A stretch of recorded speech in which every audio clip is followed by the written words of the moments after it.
This is a timer. Sorry. Okay.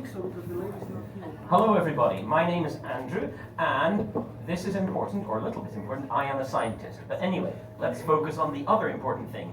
I love free things. I mean, who doesn't? Exactly, the best price in the universe is free 99. So, I can never resist signing up for an offer, particularly with the interwebs. You know, you see all these things, it's like, hey, you know, get a coupon off this or a free sample of that. But you have to give your details. Small price to pay. And, oh yeah, exactly. This is precisely where that is going. And you think to yourself, well, how do these kind-hearted companies bankroll such an incredible generosity? The answer is they flog your data, which in the small print you agreed to hand over, including your mobile phone number. And in the UK, I did this more than a little. Okay, a terrifying amount. The point was, I don't know if you've heard of this, there's this awful kind of insurance they had in the UK called payment protection insurance, and it was designed never to pay out. It was basically the most evil insurance ever, which incidentally I sold as a telemarketer. That's a story for another day. Point was, people were sold it and didn't even know they had it. No. And so, suddenly these companies sprang up. Have you been missold payment protection insurance? Don't you worry, claims for you can get it back for a small fee. And, you know, we will get it for you because we care. And, you know, you get these phone calls and it's like, hello sir, we're phoning about your payment protection. And if you say, no, I never got payment protection, that might just mean you were missold it. It was sneaked in.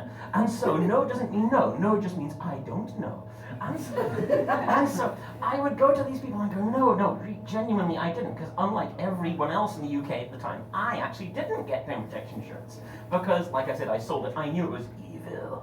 But still, when I would say to these people, no, I didn't get it, they go, are you sure? It's like, yes, very sure.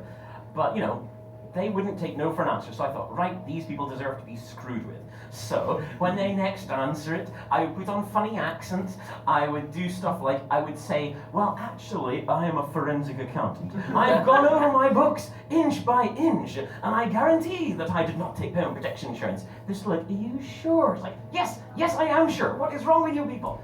So, I figured I need to bring up the big guns. What do they not expect? They expect people to say no, but they do not expect a serenade.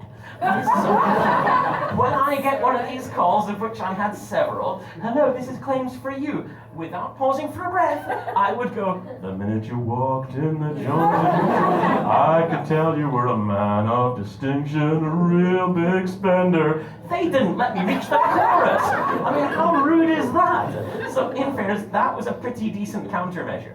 But having left Scotland, I thought to myself, or you might think, I would have left all this behind, all this sort of dirty handing out of my details, but no, because my mother considers WhatsApp to be some kind of witchcraft, I still have to keep my trusty second mobile phone on me at all times so I can speak to her. So all of these numbers that still have my details, they're still chasing me. But they've mixed things up a little. Payment protection insurance has gone the way of the dodo, but there's a new thing. It's all about, have you been in a car accident? Are you entitled to the claim that you deserve? And it's basically a glorified insurance fraud. But of course, you know, in fairness, I actually was in a car accident, it was settled, but that's beside the point. So, I would get these phone calls like, hi there, it's claims for you, or insert name here. The point is like, we're phoning about your recent road traffic accident, because they're just convinced I did. And, you know, I would once again go, no, go away. I may or may not have even serenaded them, but I thought, okay, clearly they deserve to have a trip into the Twilight Zone. And so, when they next phoned up, and they said, you know, hello, this is claims for you. I was like, oh, I'm so glad you called. They should have been suspicious at that. Anyone being happy to see them? Hello? Anyways, so then they asked, oh, so can you tell us about the accident? Like, yes, I was driving my van on my way to a competition. And they're like, ooh, wow, okay. Can you tell us more, sir? Yes, I was driving with my prize-winning show ferret, Mr. Miffles, and we were driving along, and I left an intersection, and a car hit me from the side, and they're like, oh my goodness, and I was like, we were just like, well, Mr. Miffles was catapulted across the cab of the car, and I think they sustained an injury to their front paw, because at the competition they only took the silver medal, and I feel I missed out on the prize money from taking the gold, so, you know, do I think I have a claim? And amazingly, they didn't hang up. they still somehow thought, oh yeah, this is legitimate, we can probably get this money back. But they're like, so sir, okay, so Mr. Miffles was injured, but were you hurt? And I was like, right, crack my knuckles, this means war. So I was like, well, actually, as a point of fact, while I was operating the motor vehicle, I was naked. And so when Mr. Miffles was thrown across the cab, he got such a fright, he actually bit me somewhere rather embarrassing. It was only at that point that they hung up. I mean, seriously, what is wrong with these people?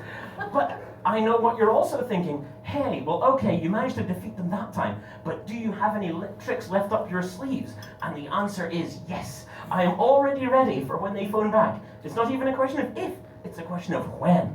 And so, if and when they do phone back, and I will go through the whole Mr. Miffles circus once again, but when they say, now sir, was there any other loss of income? I will go, well yes, as a point of fact, my OnlyFans subscribers were turned off by elastoplasts on my Man Titan. So can I please get a claim for compensation? Anyway, thank you guys, you've been wonderful.